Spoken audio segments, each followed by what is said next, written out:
Hello class, I'm Whit Young. Today I'm going to be going over some safety tips and how to properly install a vehicle battery into any type of recreational vehicle, personal vehicle, or even work vehicle. First things first, let's go over some safety issues.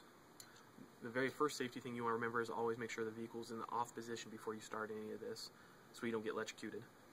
Next thing, always wear gloves. Today I'm not going to wear gloves only because my battery is actually already installed, so I don't have anything to worry about. But the best type of gloves to wear is either rubber gloves or even surgical gloves. It actually works pretty good. Next thing is, make sure you don't ever touch the two wires together because you could possibly get electrocuted. Also remember to try to do this in nice dry weather. If it's not dry out, try to get underneath the overhang, such as a garage or even at a car wash place where you have the overhang. It's a good place to do it actually. Next, make sure you get the proper tools.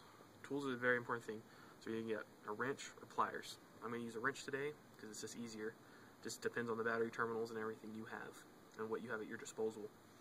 Next, you want to go purchase a battery, which you can get anywhere from Walmart, Kragen, even Checkers, or Pep Boys, depending on what you have around you. I bought mine at Firestone because I wanted to spend a little bit more money because I needed a cold weather battery. Cold weather batteries are good if you live in -degree weather sometimes, because it's a guarantee that it will start. Because my battery will start even when it's a -20 out. Some batteries don't do that. Most batteries are only good up until like 10 degrees. That's like not even the negative. So make sure you look at where you live before you go buy a battery. Or ask the mechanic what type of battery you should possibly get. Next, you will take the battery and you put it into your battery box. That's what I have. That's how it just sits in here. Some vehicles don't have a battery box. They just have a spot for it, or they have a bar that wraps around it. So just keep that in mind. It depends on the vehicle. Next, you kind of want to look at your battery, make sure everything looks good, figure out where your terminals are. Your terminals are the two metal pieces sticking up on top. That's normally where they are. But some vehicles now actually have batteries that the terminals are on the side. I've even seen them where they're on the back of the battery. So just depends on your vehicle. Steps are still pretty much the same, so just remember all that. So the best thing to do is first figure out where your positive and your negative terminals are. They're marked very simple for you. They have a plus sign, or a plus sign and a minus sign on them. So plus means positive, minus means negative. So it's pretty easy, pretty self-explanatory. So once you get it in there, you're going to want to take your wire brush, which you're going to have to go get because most people don't have a wire brush.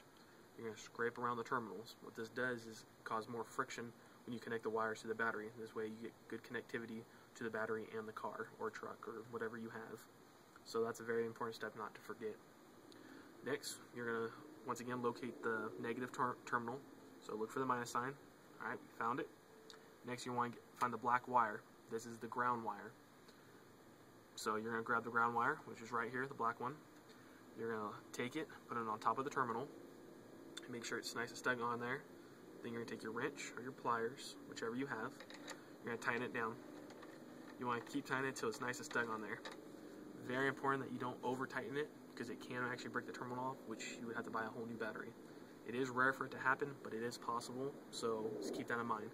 But you also don't want it so loose where it's going to pop off real easy. Alright, so that one's nice and tight.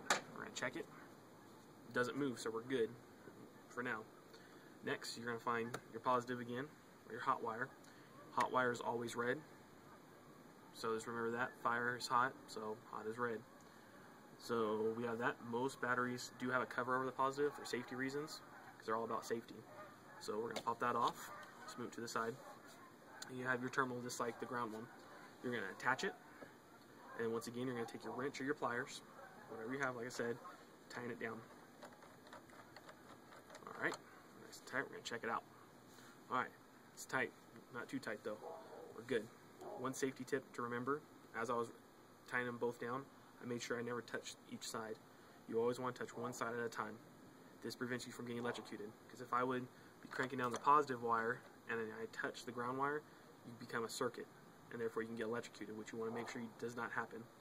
Batteries are known to seriously hurt people and even kill people, so it's very, very important you make sure that batteries have no breaker box or anything like that, like a house, so they don't pop off, so you just have the electricity constantly running through you. So it's bad. Remember that. And then after everything's tightened down, you're going to grab your positive cover. You want to put your cover back on. This kind of keeps, once again, the whole safety in mind. So we're going to make sure everything looks good, everything's nice and tight. If your vehicle has a strap that goes across the battery, you want to make sure you replace that strap now. or a bar, whatever it is. Just make sure it's good. As you can see, my battery's pretty secure in here because it's in a box. Next, you are going to go and start the vehicle, which I'm not going to do because I don't want to do anything right now as I've been driving all day, so it does work. If it does not work, though, you're going to want to come back to your battery, check your terminals. Let's say one of your terminals is loose. Of course, just tying it back down, and you'll be good to go. You're going to want to test the vehicle again.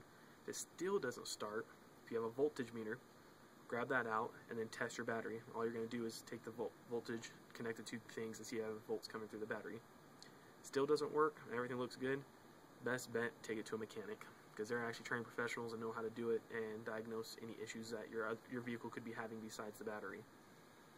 Overall, just remember all the safety tips. Remember to wear gloves, have the proper tools that you need readily available. This way it's easier to do.